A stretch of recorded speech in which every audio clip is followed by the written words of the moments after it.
आमची सर्वांची मुख्यमंत्र्यांच्या निवासस्थानी भेट झाली होती। एक स्थानिक स्वराज्य संस्था पूर्ण महाराष्ट्रामध्ये ज्या सुरू आहेत त्या सुरू असलेल्या स्थानिक स्वराज्य संस्थांमध्ये कशा पद्धतीने निवडणुका आणि निवडणुकांना आपण सामोरे गेलो।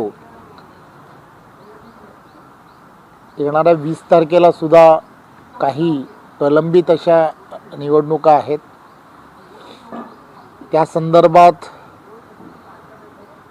कशा पद्धतीने पुढे जायचं आहे या संदर्भातली एकंदरीत चर्चा ही त्या बैठकीमध्ये झाली।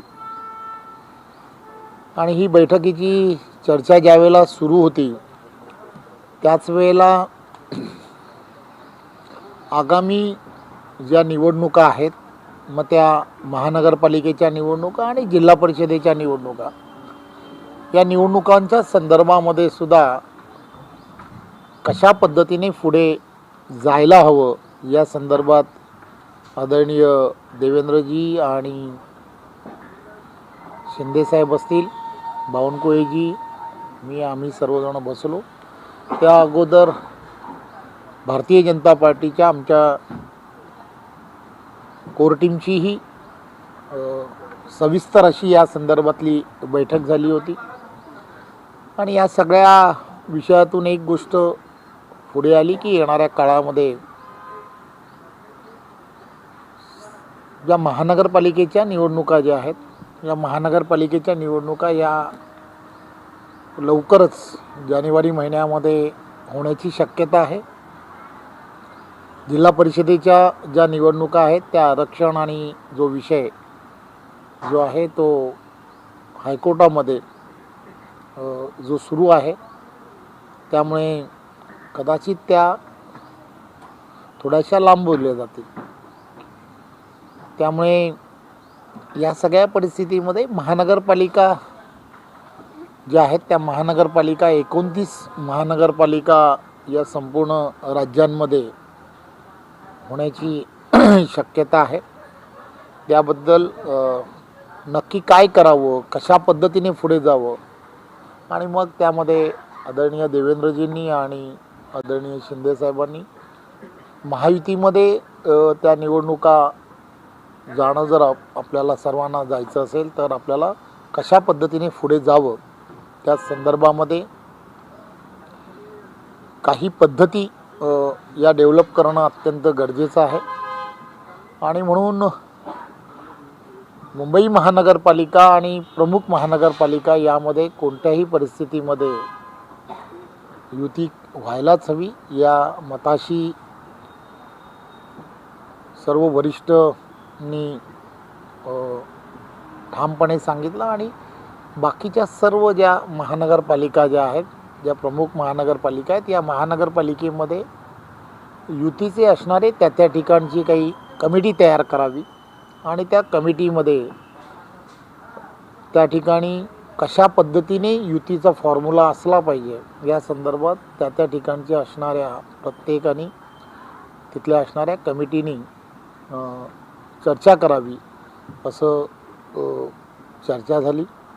काल या संदर्भामध्ये मला जसं देवेंद्रजींनी आणि शिंदेसाहेबांनी सांगितलं होतं की पुन्हा एकदा आपण या संदर्भामध्ये प्रत्यक्षात बसून पुढे गेलं पाहिजे। आणि म्हणून मग काल आदरणीय शिंदेसाहेब असेल, मी असेल, आम्ही दोघांनी काल त्यांच्या निवासस्थानी या संदर्भात काही चर्चा जी आहे पुढे नेण्याच्या संदर्भातला ला सुरुवात केली।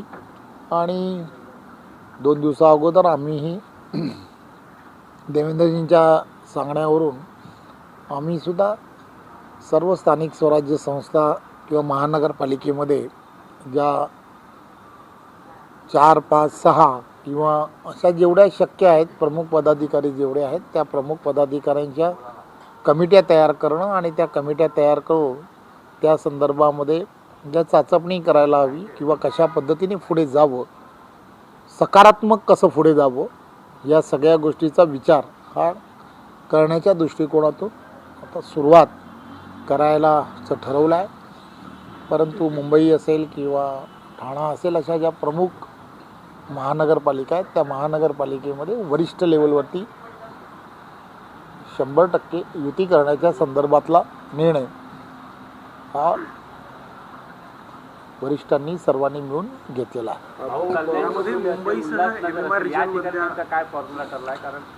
या संदर्भातच काही कमिट्या ज्या आहेत म्हणजे खाली असणारे काही प्रमुख त्या ठिकाणचे महानगरपालिकेमधले प्रमुख जण आहेत 4-4, 5-5 जणांच्या कमिट्या तयार करून ते खालच्या लेवल्सवरती ते पहिल्यांदा प्राथमिक ज्या चर्चा आहेत त्या संदर्भातल्या करतील. परंतु महायुतीमध्ये लढण्याच्या संदर्भामधले जवळजवळ सकारात्मक जी पुढे गेलं पाहिजे असं ऑलरेडी पार्टी म्हणून निर्णय केलेला आहे. ताकद आहे दोन्ही पक्षांची, मुंबई ताकद सर्वाधिक पाहायला मिळते. त्या ठिकाणी नेमकं कसं गणित जुळून आणणार आहे? खरं तर आपल्याला सर्वांना मी मध्यंतरी पण एकदा सांगण्याचा प्रयत्न केला होता आणि नेहमी सांगण्याचा प्रयत्न करतो की देशाचे पंतप्रधान आदरणीय नरेंद्र मोदीजी यांच्या नेतृत्वामध्ये आणि महाराष्ट्रामध्ये आदरणीय मुख्यमंत्री देवेंद्रजी यांच्या दोघांच्या नेतृत्वामध्ये केंद्रामध्ये NDAचं सरकार आहे आणि राज्यामध्ये देवेंद्रजींच्या नेतृत्वामध्ये महायुतीचं सरकार आहे. आणि या दोघांच्या नेतृत्वामध्ये असणाऱ्या या सरकारमध्ये जनतेचं हित याला प्रथम प्राधान्य देणं हे कधीही गरजेचं आहे. त्यामुळे या सगळ्या विषयांमध्ये लोकहिताच्या दृष्टिकोनातून आणि भविष्यामधील असणाऱ्या डेव्हलपमेंट्स या विषयामध्ये पॉझिटिव्ह मेसेज हा खालीपर्यंत जाणं हे अत्यंत गरजेचं आहे. त्यामुळे पॉसिबिलिटी आहेत की सर्व ठिकाणी महायुतीमध्येच निवडणुका करण्याचा प्रयत्न हा सर्व पक्षांकडून केला जातो. विशेषतः नवी मुंबईमध्ये गणेश नाईक असेल किंवा एकनाथ शिंदे असेल त्यांचं वैर संपूर्ण महाराष्ट्राला माहीत आहे. एकीकडे आपण पाहिलं असेल तर तुम्ही अनेक वेळा एकनाथ शिंदे यांच्यासोबत बैठक घेत आहे. या दोनही प्रमुख नेत्यांना तुम्ही एका टेबलवरती बसून नवी मुंबई पालिकेसंदर्भात चर्चा करणार आहात ना? एक गोष्ट लक्षात काय घेतली पाहिजे, खरं तर वैर हा शब्द राजकारणामध्ये कधीही असूच शकत नाही असं मला वाटतं. राजकारणामध्ये असं म्हटलं जातं की मित्रत्व हे कधी होईल हे सांगता येत नाही. त्यामुळे या सगळ्या गोष्टी ज्या आहेत की ज्या आपण विचार करता किंवा ज्या पद्धतीने विचार करता जनतेचं हित हे फार महत्त्वाचं आहे. आणि त्यामुळे त्या दृष्टिकोनातून जे काही पॉसिबिलिटीज आहेत त्या पॉसिबिलिटीजचा विचार हा नेहमीच महायुतीमध्ये करण्याचं काम हे वरिष्ठ पातळीवरती करण्याचा निर्णय हा पार्टीने केलेला आहे. पक्षांची ताकद समसमान आहे. त्या ठिकाणी नेमकं भाजपचा उल्लेख करताय, राष्ट्रवादीचा उल्लेख अद्यापही झालेला नाहीये. मुंबईत आशिष शेलारांनी भूमिका घेतली होती. नवाब मलिकांच्या नेतृत्वात राष्ट्रवादीसोबत युती होणार नाही. उर्वरित महानगरातल्या महापालिका महत्त्वाचे तुम्ही सांगता. खरं तर महायुतीच्या संदर्भामध्ये सर्व ठिकाणी निर्णय हे त्या पातळीवरती केले जाणार आहेत. आता महायुती यासाठी आपण म्हटलं जातं की महायुतीमध्ये सर्व घटक पक्ष फक्त शिवसेना शिंदेसेनाच नाही, राष्ट्रवादी अजितदादा पवार पण आहेत, RPI आहे, इतरही आमच्याबरोबर असणारे अनेक घटक पक्ष आहेत. त्यामुळे सर्वच्या सर्व घटक पक्ष हे महायुतीमध्ये येतात. त्यामुळे त्या ठिकाणी असणाऱ्या जी कमिटी तयार केली गेलेली आहे त्या कमिटीमध्ये सगळ्यांशी चर्चा ही करूनच त्या संदर्भातले निर्णय करण्याचं ठरवलेलं आहे. नुकत्याच झालेल्या निवडणुकांमध्ये एकमेकांच्या पक्षातले कार्यकर्ते किंवा नगरसेवक आपण देवाणघेवाण झाली म्हणा किंवा फोडले म्हणा, पण अशा पद्धतीनं पुढच्या निवडणुकांमध्ये होणार नाही याची काही काळजी घेणार आहात का? तसं काही पॅक्ट झालं आहे का? एक गोष्ट लक्षात काय घेतली पाहिजे, सर्वच गोष्टीची चर्चा ही जाहीरपणे होणं हे काही अपेक्षित नाही. परंतु एक गोष्ट फार सकारात्मक या संदर्भामध्ये महायुतीचा बाबतीमध्ये निर्णय होणं हे महाराष्ट्राच्या दृष्टिकोनातून सुद्धा अत्यंत गरजेचं आहे असं मला वाटतं. या निवडणुकांमध्ये जागांचा फॉर्म्युला नेमका कसा ठरवणार?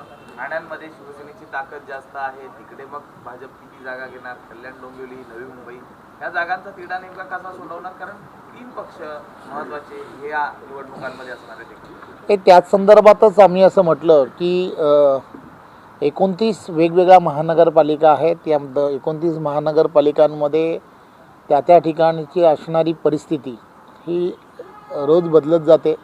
पूर्वीची आणि आताची परिस्थितीमध्ये फार फरक आहे. त्यामुळे त्या ठिकाणची असणारी जी प्रमुख नेते मंडळी जी आहेत त्यांच्या त्या संदर्भामध्ये केल्या गेलेल्या कमिट्या आहेत, त्या कमिट्या त्या संदर्भामध्ये निर्णय प्रक्रियेमध्ये त्याची सुरुवात करतील आणि मग त्या संदर्भातले अंतिम जे निर्णय असतील ते अंतिम निर्णय वरिष्ठ पातळीवरती घेण्याच्या संदर्भात ठरवलं जातं. भाऊ, युती होण्यामध्ये तुमची महत्त्वपूर्ण भूमिका राहिली. केंद्रीय गृहमंत्री अमित शहाची भेट घेतल्यानंतर सगळ्या गोष्टी जुळून आल्याच म्हणायचं. नाही, एक गोष्ट लक्षात घेतली पाहिजे, या संदर्भातले सर्व निर्णय जे आहेत ते निर्णय आदरणीय देवेंद्रजी असतील, आदरणीय शिंदेसाहेब असतील आणि आदरणीय अजितदादा, हे इथले सर्व मंडळी जे आहेत किंवा हे सर्व प्रमुख नेते आहेत, हे सर्व प्रमुख नेते मी नेहमी सांगण्याचा प्रयत्न करतो, राजकारणामध्ये प्रदीर्घ अनुभव असणारी ही तिघही मंडळी आहेत.